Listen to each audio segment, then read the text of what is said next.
السلام علیکم ورحمۃ اللہ وبرکاتہ۔ الحمد للہ نحمده ونستعینه ونستغفره ونعوذ باللہ من شرور انفسنا وسیئات اعمالنا من يهده الله فلا مضل له ومن يضلله فلا هادي له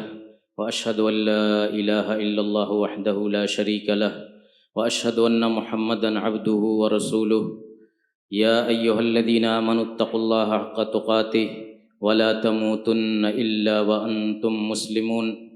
يا أيها الناس اتقوا ربكم الذي خلقكم من نفس واحدة وخلق منها زوجها وبث منهما رجالا كثيرا ونساء واتقوا الله الذي تساءلون به والأرحام إن الله كان عليكم رقيبا يا أيها الذين آمنوا اتقوا الله وقولوا قولا سديدا يصلح لكم أعمالكم ويغفر لكم ذنوبكم ومن يطع الله ورسوله فقد فاز فوزا عظيما أما بعد فإن خير الحديث كتاب الله وخير الهدي هدي محمد صلى الله عليه وسلم وشر الأمور محدثاتها وكل محدثة بدعة وكل بدعة ضلالة وكل ضلالة في النار۔ محترم صدر مجلس، علماء کرام، بزرگوں، نوجوانوں، ماں اور بہنوں اور عزیز بچوں، ہم کہاں بیٹھے ہیں، کس لیے بیٹھے ہیں، اور اس مجلس کی نسبت کن کی طرف ہے، ان تین چیزوں پر ہمیں غور کرنا چاہیے۔ کہاں بیٹھے ہیں؟ اللہ کے گھر میں بیٹھے ہیں، خیر و بقاء الارض میں بیٹھے ہیں۔ کس لیے بیٹھے ہیں؟ دفاع صحابہ، ایک نیک مقصد کے لیے بیٹھے۔ صحابہ کی نسبت نبی کی طرف ہے، اصحاب الرسول ہیں، اصحاب النبی ہیں، اور عربی کا قاعدہ ہے، عربی زبان کا، کہ مضاف اپنے مضاف الیہ سے تعریف یا تخصیص یا تذکیر یا تانیث حاصل کرتا ہے۔ ہمیں اللہ کا شکر ادا کرنا چاہیے کہ اس نے ہمیں یہ توفیق دی۔ اللہ تعالی ہماری اس نشست کو قبول فرمائے، ہماری نیکیوں میں اسے درج فرما دے، اور اسی طرح ان حضرات کو بھی جزائے خیر عطا فرمائے جنہوں نے یہ مجلس سجائی ہے اور یہ اہم پروگرام منعقد کیا ہے۔ محترم حاضرین، موضوع ہے تفاضل صحابہ رضی اللہ عنہ، یعنی صحابہ کرام کے درمیان مراتب کا فرق تھا، صحابہ کرام کے اندر فضائل کا فرق تھا، سب ایک درجے کے نہیں تھے، ان میں سابقین اولین بھی تھے، ان میں مہاجرین بھی تھے، انصار بھی تھے، ان میں خلفائے راشدین بھی تھے، ان کے علاوہ بھی تھے، ان میں عشرہ مبشرہ بھی تھے اور دیگر بھی تھے۔ تو تفاضل صحابہ کا مطلب یہ ہوتا ہے کہ صحابہ کے درمیان جو فرق مراتب ہے، صحابہ کرام کے درمیان جو فضیلت میں کمی بیشی ہے، اس کو سمجھا جائے، اس کو مانا جائے، اور یہ چیز قرآن و حدیث سے ثابت ہے، علماء سلف کے یہاں یہ چیز موجود ہے، اس میں کسی طرح کا شک و شبہ نہیں ہے۔ دیکھیے، صحابہ کرام کا جہاں تک معاملہ ہے، آپ ان کے فضائل کل سے سن رہے ہیں، ان کے بارے میں بہت ساری باتیں آپ نے سنی ہیں۔ فضیلت کے سلسلے میں اہل علم نے ایک نقطہ بیان کیا ہے کہ فضیلت ایک اختصاصی ہوتی ہے اور ایک اکتسابی ہوتی ہے۔ اختصاصی کا مطلب ہے کہ وہ فضیلت انسان کو یا کسی بھی چیز کو خالصتاً من عند اللہ، اللہ کے یہاں سے عطا کر دی جاتی ہے، اس میں اس بندے کا یا اس چیز کا کوئی دخل نہیں ہوتا۔ اور دوسری فضیلت اکتسابی ہوتی ہے، یعنی جو انسان اپنے عمل سے، اپنی محنت سے، اپنی جد و جہد سے حاصل کرتا ہے، اس کو فضیلت اکتسابی کہتے ہیں۔ صحابہ کرام کو فضیلت اختصاصی بھی حاصل تھی، اور پھر ان میں جو فرق مراتب تھے وہ فرق مراتب کا معاملہ اسی فضیلت اکتسابی سے تعلق رکھتا ہے، یعنی اختصاصی طور پر اللہ تعالیٰ کا فضل ان سب کو حاصل تھا۔ اختارہم اللہ لصحبت نبیہ صلی اللہ علیہ وسلم، اللہ تعالیٰ نے ان کو صحابی بنایا تھا، اللہ تعالیٰ نے ان کا انتخاب کیا تھا صحابیت کے لیے۔ تو اس میں تو سب برابر ہیں، اس میں رضی اللہ عنہم رضوا عنہم ہونے میں، اور اسی طرح سے کلہم عدول، اور اسی طرح سے سب کے سب اصحاب جنت ہیں، اور اس طرح کی جتنی خصوصیتیں صحابہ کے بارے میں بیان کی گئی ہیں وہ اس میں کوئی مسئلہ نہیں۔ البتہ یہ ہے کہ اس کے بعد جو فضیلت اکتسابی ہے اس میں وَرَبُّكَ يَخْلُقُ مَا يَشَاءُ وَيَخْتَارُ، کہ اللہ تعالیٰ جو چاہتا ہے پیدا کرتا ہے، اور اللہ تعالیٰ ہی انتخاب کرتا ہے، اللہ تعالیٰ ہی ایک کو دوسرے پر فضیلت عطا کرتا ہے۔ یہ فضیلت انبیاء کے درمیان بھی ہے، وَلَقَدْ فَضَّلْنَا بَعْضَ النَّبِيِّينَ عَلَىٰ بَعْضٍ، انبیاء کو بھی ایک دوسرے پر فوقیت اور فضیلت عطا کی گئی، فرق مراتب ان کے بیچ بھی تھا، تو اسی طرح سے صحابہ کرام کے درمیان بھی یہ فرق مراتب ہے۔ قرآن سے یہ بات ثابت ہے، احادیث نبویہ سے بات ثابت ہے۔ قرآن میں اللہ تعالیٰ نے فرمایا کہ لا یستوی منکم من انفق من قبل الفتح وقاتل، کہ تم میں سے جو شخص فتح سے پہلے، فتح کے بارے میں بھی بات ہو چکی ہے کہ یا تو فتح مکہ مراد ہے، یا یہ کہ فتح مبین جس کو کہتے ہیں حدیبیہ کا واقعہ وہ مراد ہے۔ تو اس سے پہلے جن لوگوں نے خرچ کیا اور قتال اور جہاد میں حصہ لیا وہ، اور بعد والے جو یعنی فتح مکہ یا فتح مبین کے بعد جو جنہوں نے خرچ کیا جہاد کیا، تو دونوں برابر نہیں ہو سکتے۔ اولئک اعظم درجۃ من الذین انفقوا من بعد وقاتلوا، یہ لوگ زیادہ فضیلت والے ہیں ان لوگوں کے مقابلے میں جنہوں نے پہلے خرچ کیا اور پہلے قتال کیا۔ لیکن پھر اللہ تعالیٰ نے صاف کر دیا کہ کوئی یہ نہ سمجھے کہ ہاں اب یہ ان سے چھوٹے یہ ان سے بڑے، کہا کہ وَكُلًّا وَعَدَ اللَّهُ الْحُسْنَىٰ، سب سے اللہ تعالیٰ نے حسنہ کا وعدہ کیا ہے، جنت کا وعدہ کیا ہے۔ تو دیکھیے یہ فرق مراتب کو اللہ تعالیٰ بیان کر رہا ہے۔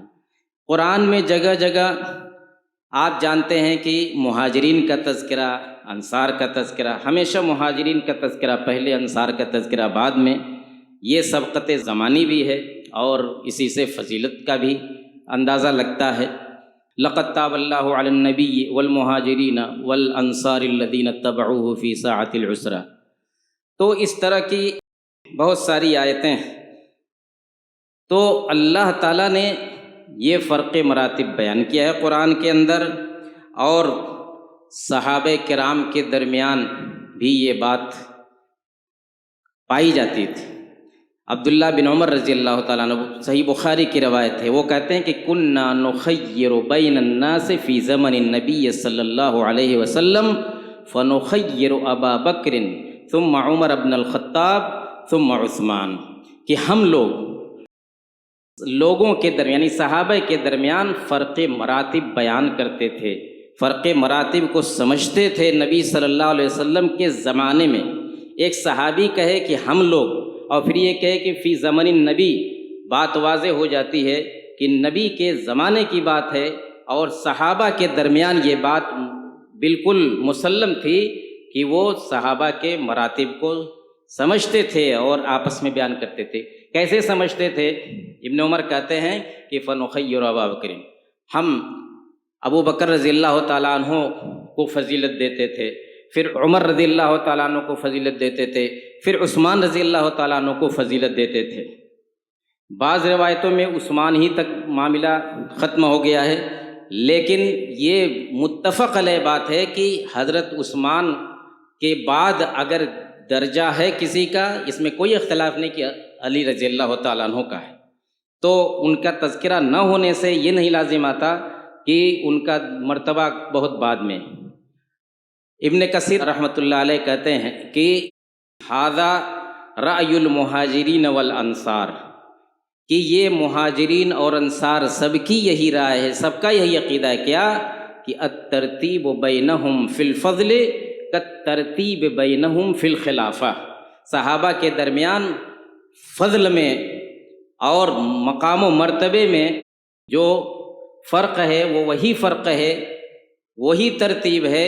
جو خلافت میں ترتیب ہے، یعنی نمبر 1 پر ابو بکر رضی اللہ تعالیٰ عنہ، اس کے بعد عمر رضی اللہ تعالیٰ عنہ، اس کے بعد عثمان رضی اللہ تعالیٰ عنہ، اس کے بعد علی رضی اللہ تعالیٰ عنہ۔ یہ مسلم چیز تھی، صحابہ کے یہاں بھی یہ چیز معروف تھی، پھر تمام اہل ایمان کے درمیان یہ بات مسلم ہے۔ تو تفضیل یا تفاضل کے معاملے میں ایک تو یہ کہ افراد کے درمیان تفاضل، افراد صحابہ کے درمیان فرق مراتب، اور پھر صحابہ کے مجموعے تھے، ان مجموعوں کے درمیان بھی تفاضل تھا۔ مثلا ایک مجموعہ تھا مہاجرین کا، ایک مجموعہ تھا انصار کا، اسی طریقے سے ایک مجموعہ سابقین کا تھا، ایک غیر سابقین کا تھا، اہل بدر کا تھا، اہل احد کا تھا، اہل بیعت رضوان کا تھا۔ ان مجموعوں کے درمیان بھی فرق مراتب پایا جاتا ہے، جیسے افراد کے درمیان فرق مراتب پایا جاتا ہے۔ خلاصے کے طور پر علماء نے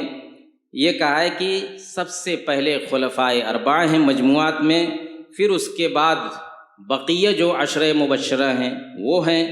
اس کے بعد بدری صحابہ ہیں، اس کے بعد احد میں شریک ہونے والے صحابہ ہیں، اس کے بعد بیعت رضوان میں شریک ہونے والے صحابہ ہیں، اس کے بعد بقیہ صحابہ ہیں۔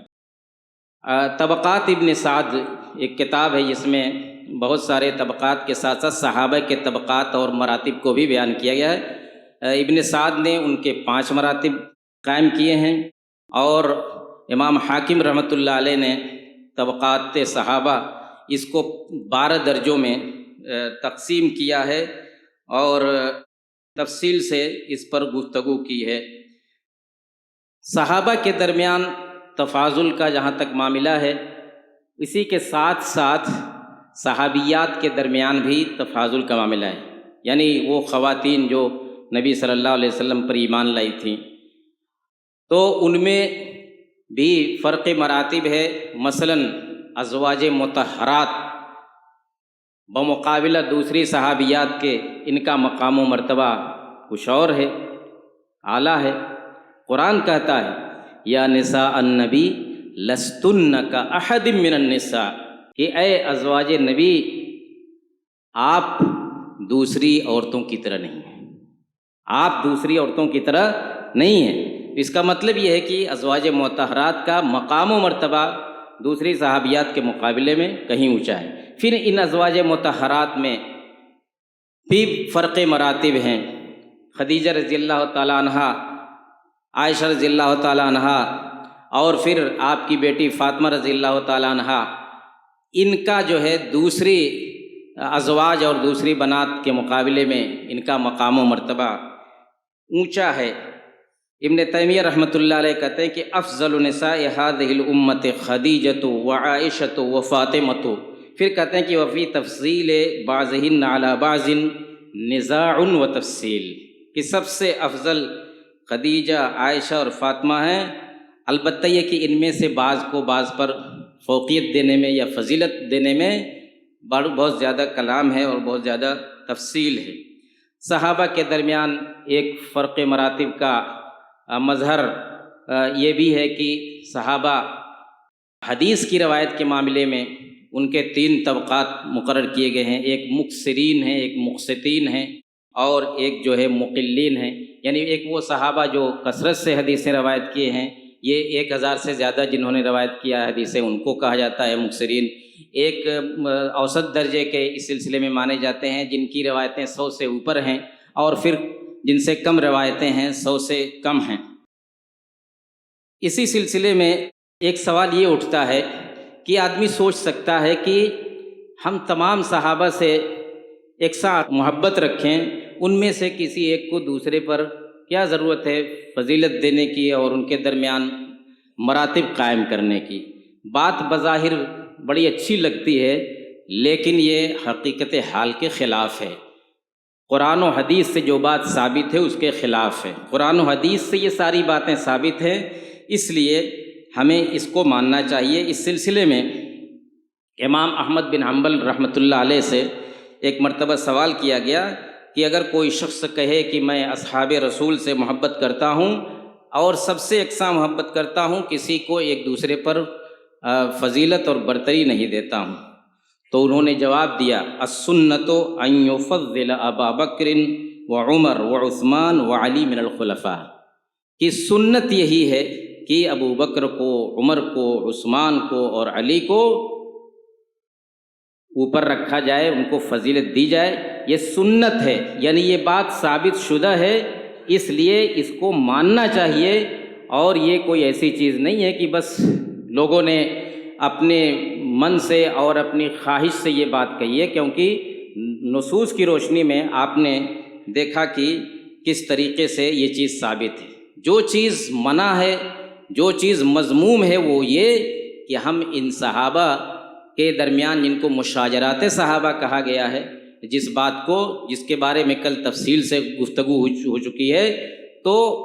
صحابہ کے درمیان جو آپس میں معاملات ہوئے، ان سب چیزوں سے ہم اپنی زبان بند کریں، توقف اختیار کریں، یہ چیز ممنوع ہے۔ اور جو چیز ثابت ہوئی ہے کہ صحابہ کے درمیان مراتب کا فرق تھا، اس کو ہمیں ماننا ہے، دلائل ہیں اس سلسلے میں،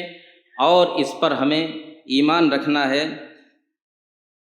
اس لیے ہمیں میرے بھائیوں، چونکہ وقت بھی ختم ہونے کی طرف اشارہ کر رہا ہے، ناظم اجلاس کا بھی اشارہ آ رہا ہے، تو باتیں اس سلسلے میں بہت کچھ کہی جا سکتی ہیں، لیکن خلاصہ یہی ہے کہ صحابہ کے درمیان فرق مراتب کا معاملہ ثابت شدہ ہے، اور کتاب و سنت سے اور اہل علم کے اقوال سے، عقیدے کی کتابوں میں یہ ساری باتیں جو ہے مرقوم ہیں، درج ہیں۔ اس لیے اس چیز کو بھی ہمیں صحابہ کے تعلق سے جب گفتگو ہو رہی ہے تو اس بات کو بھی سمجھنا چاہیے، صحابہ کے درمیان، صحابیات کے درمیان جو فرق مراتب ہیں، اس فرق مراتب کو ہم سمجھیں، اور اس عقیدے کے ساتھ سمجھیں کہ یہ چیز کتاب و سنت سے ہم کو بتلائی گئی ہے، اور ہمارا یہی عقیدہ ہے۔ اللہ رب العالمین سے دعا ہے کہ ہمیں ان حقائق کو سمجھنے اور برتنے کی توفیق عطا فرمائے، اور اس مجلس میں ہماری نشست کو اور اس اجتماع کو قبول فرمائے۔ وآخر دعوانا ان الحمد للہ رب العالمین۔ ایسے ہی فائدہ مند اسلامک ویڈیوز دیکھنے اور منہج سلف پر کتاب و سنت کی تعلیمات کو عام کرنے میں ہمارا تعاون کرے، تاکہ آپ کے لیے ذریعہ نجات، جنت کے حصول کا سبب، ساتھ ہی مال میں برکت و اضافے کا ذریعہ بھی بنے۔ آمین۔ جزاک اللہ خیرا۔